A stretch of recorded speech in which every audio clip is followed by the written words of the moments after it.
IEC in Cape Town has just briefed the media regarding power cuts, challenges that were experienced at the results centre in the city. And let's hope SABC News reporter Lulama Maike can hear us now. Lulama, hopefully you can hear us now. A very good morning to you. We are currently stationed here looking at all the developments this side, but we are interested, has those power cut issues been resolved in your district? Welcome back to the Western Cape Results Operations Center. Alicia, let's hope that I am audible this time around. We've been experiencing technical challenges since yesterday to today. Yes, voting stations closed. Voting took place yesterday. Voting stations closed yesterday. Some didn't. But the Western Cape picture is going to be told by the election head, Mr. Michael Hendrikse. How did yesterday go? Were you happy as the IEC as to how things go? Good morning. I was satisfied, not necessarily happy, because unfortunately there were long queues and that was difficult to manage. So yes, while I'm satisfied, I'm clearly not happy with the way in which we delivered elections in some of our voting stations. And with that done, it's counting. We hear reports that due to inclement weather conditions, there's power outages. Specifically, which places and which voting districts are affected? This was out in the Breda Valley area of Worcester, Verliesdorp, Theewaterskloof, where there was an outage due to high winds. Eskom was deployed their technicians, and within 2 hours, power has been restored. So initially 57 of our voting stations couldn't conclude with counting in that area, but obviously now that the power is restored, counting was able to be concluded. How the power outages, how did it make political parties? Any complaints that you have received as the IEC on that? Not really, because this was literally an act of God in the sense it was. And immediately as we knew it, we informed the provincial party leadership that are present at the Rock, and they understood fully what we're doing and our plans to mitigate that by deploying additional temporary lighting, etc. So in the event that the lights didn't come back on, we would have had enough temporary lights at those voting stations to finish the count. Besides that, any other incidents that have been reported throughout the province? Not really. Look, I think the big issue was the fact that there were some stations, especially in the metro, that took very long to finish the voting, because as you know, anybody that was in the queue at 9 o'clock, we allowed to vote. So being in the queue meant that in some cases we had up to 500-600 people waiting to vote. That was after 9. So we needed to make sure that we get the job done. How are things going? When are we expected to see so much change on that leaderboard?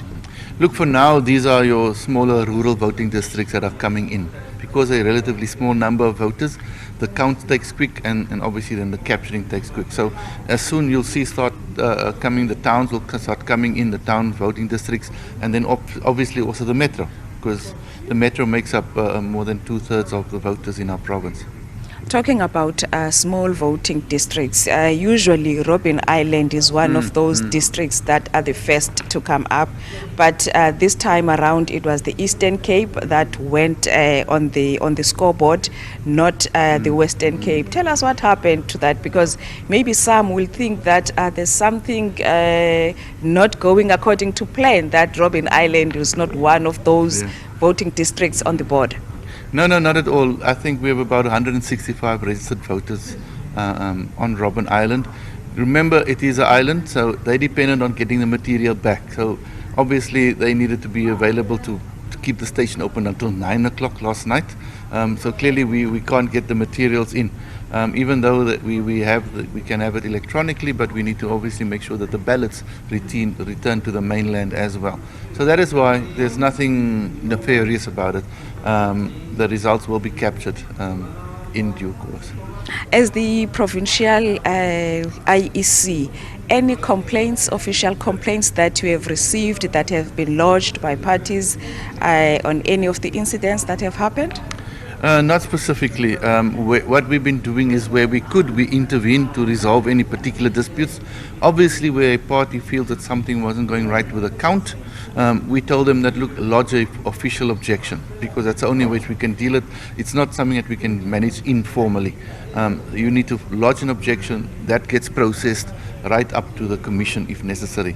But for now, it's there's no formal objections that we need to be investigating at this stage. In some of those voting stations that were identified as high risk, have you received any incidents that have happened here in the province? Not specifically.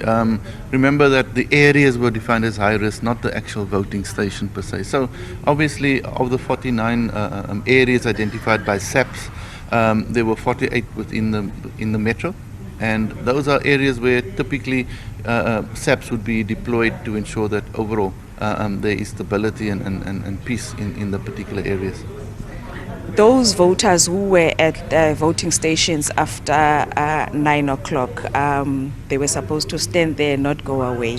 Have you had maybe any incidents of some voters being turned away, not being able to vote because 9 o'clock was the cutoff time, or any of those incidents here in the Western Cape? Because in some provinces, there are those incidents whereby voters are saying that they could not vote because their names were not on the ballot paper.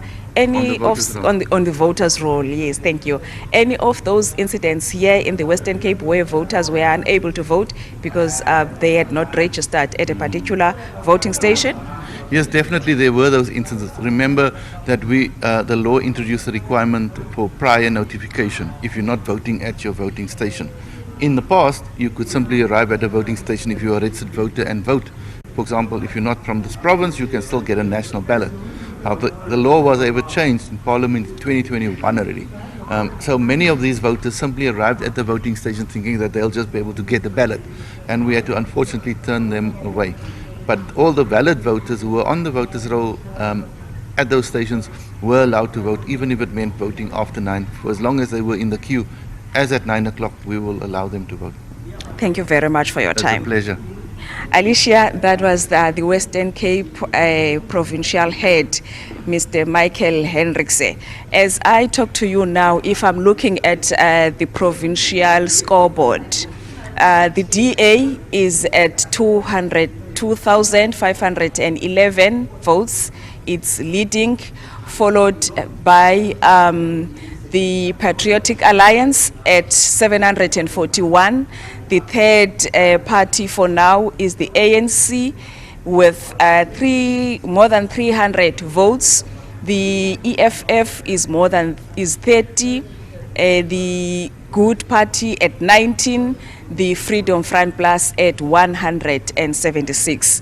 We know that, Patricia, the Patriotic Alliance is one of those smaller parties that have emerged in this national election. They have been around, they have contested provincial elections, but it's going to be the first time that they are represented at national and at provincial level.